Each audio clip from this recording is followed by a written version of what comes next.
কথা বলার। একটা হচ্ছে যে দাসপুরে কালকে একটা মিদনাপুরে একটা ধূপের ফ্যাক্টরিতে, গার্মেন্টের ফ্যাক্টরিতে আগুন লেগেছিল।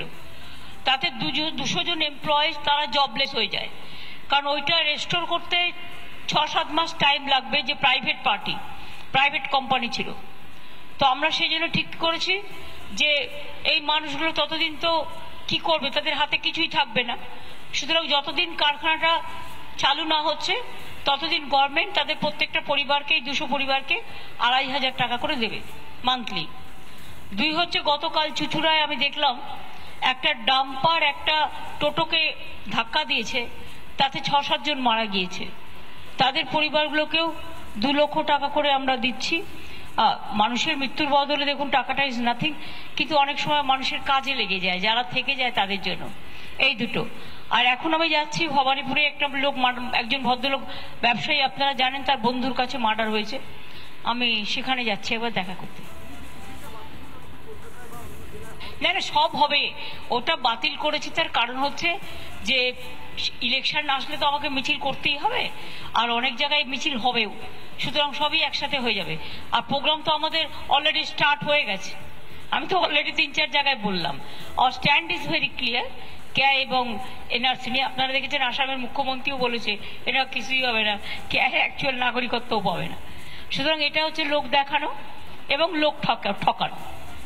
এটার পেছনেই হচ্ছে এনআরসি, এটা হচ্ছে ওটা মাথা, এটা লেজু।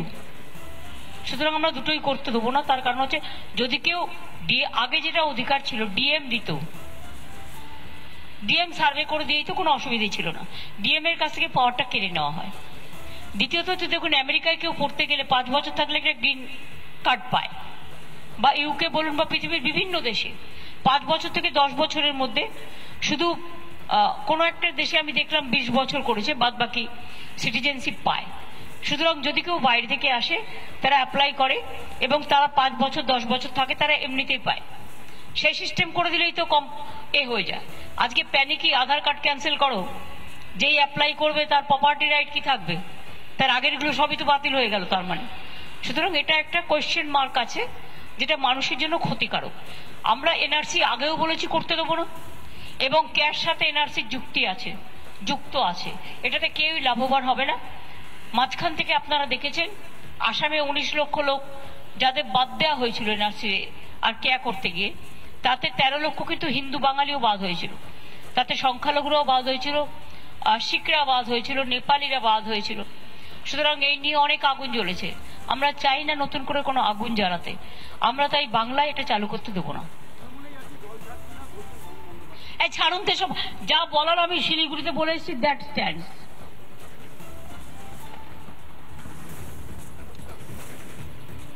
আমরা শুনলাম মমতা বন্দ্যোপাধ্যায়ের বক্তব্য, এবং তিনি যেরকমটা বললেন যে সিএ এনআরসি নিয়ে আরও একবার বললেন লোক ঠকানো বিষয়। শাহজাহানকে জেরা ইডির, নিজাম প্যালেসে 2 ইডি আধিকারিক। রেশন দুর্নীতি নিয়ে জেরা শেখ শাহজাহানকে, ইডির ওপর হামলা নিয়েও জেরার সম্ভাবনা। ইডির ওপর যে হামলা, যে ঘটনার পর থেকে 56 দিন বেপাত্তা ছিল শেখ শাহজাহান, সেই ঘটনাতেও ইডি আধিকারিকরা তাকে জেরা করতে পারেন। সেই সঙ্গে রেশন দুর্নীতি নিয়ে জেরা শাহজাহানকে। আমরা আরো বিস্তারিত জানবো, আমাদের সঙ্গে রয়েছেন আমাদের প্রতিনিধি আনন্দমোহন ঝা। আনন্দমোহন, কি জানা যাচ্ছে? দেখো বিশাখা, তোমায় জানিয়ে দিই যে কিছুক্ষণ আগে সল্টলেক তৃতীয় কমপ্লেক্স যে ইডি দপ্তর রয়েছে সেখান থেকে 2 জন আধিকারিক তারা কিন্তু ইতিমধ্যে নিজাম প্যালেসে গেছে।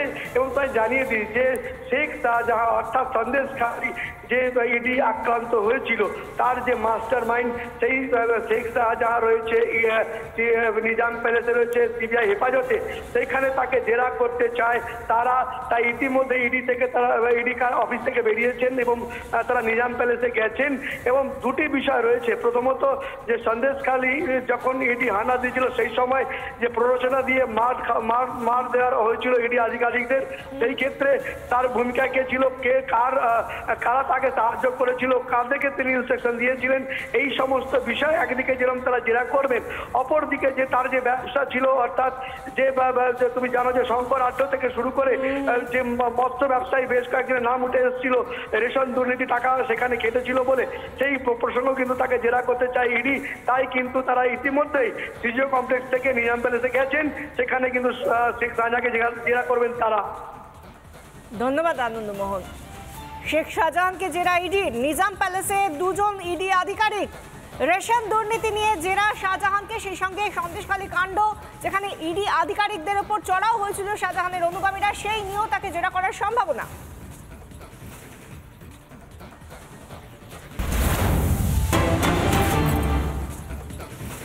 পঞ্চায়েত অফিসে তালা ঝুলিয়ে বিক্ষোভ দেখালো বিজেপি।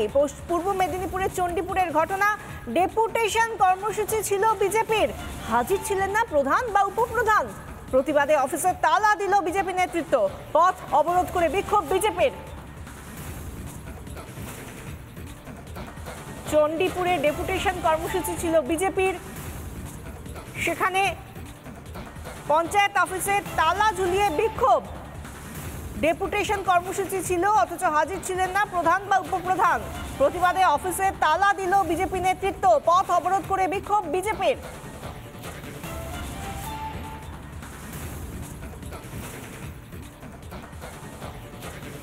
প্রধান বা উপপ্রধান কেউ ছিল না, সেই কারণে ক্ষুব্ধ বিজেপি। তারা পঞ্চায়েত অফিসে তালা দিয়ে বিক্ষোভ দেখালো এবং সেই সঙ্গে রাস্তায় বসে রাস্তায় অবরোধ করে বিক্ষোভ বিজেপির। পূর্ব মেদিনীপুরের চণ্ডীপুরের ছবি দেখতে পাচ্ছি, যেখানে বিজেপি কর্মী সমর্থকরা, তারা প্রচুর কর্মী সমর্থক, তারা এই ডেপুটেশন কর্মসূচিতে এসেছিলেন, কিন্তু পঞ্চায়েত অফিসে গিয়ে দেখেন যে প্রধান উপপ্রধান কেউ নেই। সেই জায়গা থেকে ক্ষোভ তৈরি হয়, আরো ক্ষোভ তীব্রতর হয়। সেই জায়গায় তারা পঞ্চায়েত অফিসে তালা ঝুলিয়ে দেন এবং পথ অবরোধ করে বিক্ষোভ দেখান।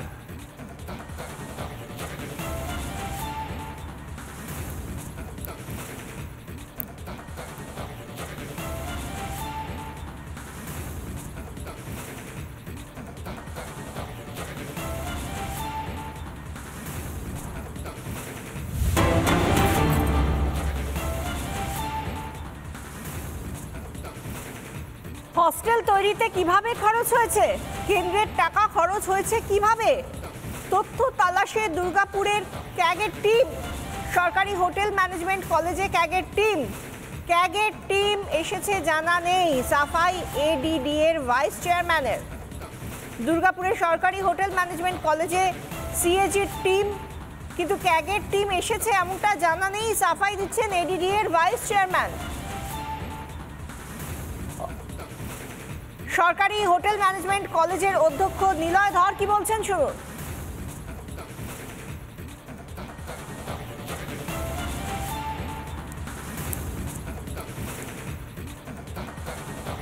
ভাইস চেয়ারম্যান কবিতা দত্ত কি বলছেন শুনুন।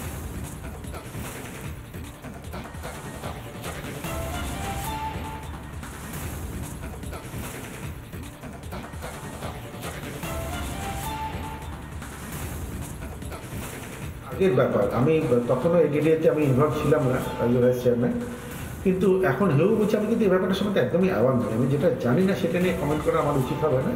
আমি ব্যাপারটা জানি, বুঝি, পরে জেনে যদি সেরকম হয় তাহলে আপনাদেরকে জানাবো।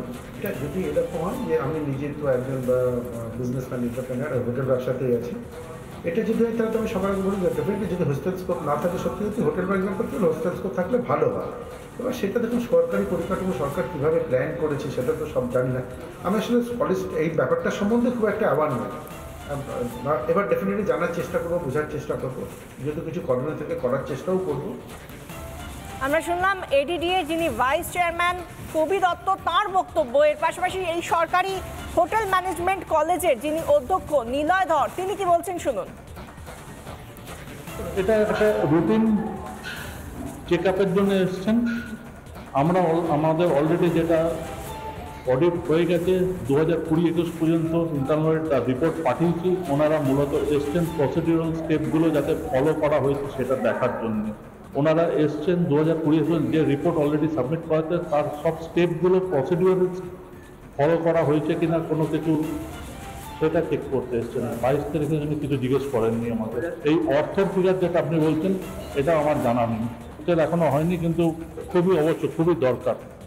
তবে না হওয়ার কারণটা ঠিক আমি এই মুহূর্তে বলতে পারবো না, কারণ যাদের করা বহুবার গত বছরেও এসে ইঞ্জিনিয়ার এসে জায়গা দেখে গেছে অলরেডি।